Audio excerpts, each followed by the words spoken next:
Ika-9 na Pangulo,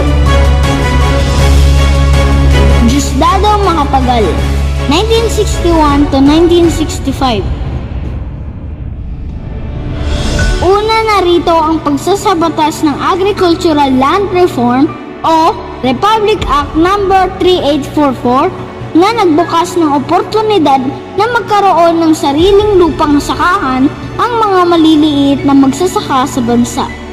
Ilan pa sa makasaysayang kontribusyon ni Pangulong Macapagal ang pagtatatag ng Philippine Veterans Bank, ang paglilipat ng paggunita ng ating araw ng kasarilan mula ika-4 ng Hulyo sa ika-12 ng Hunyo. Sa termino ni Pangulong Macapagal, pinalakas ang aksyon ng bansa sa International Tribunal kaugnay sa karapatan na muling mapasakamay sa Pilipinas ang North Borneo o kilala na ngayon bilang Sabah.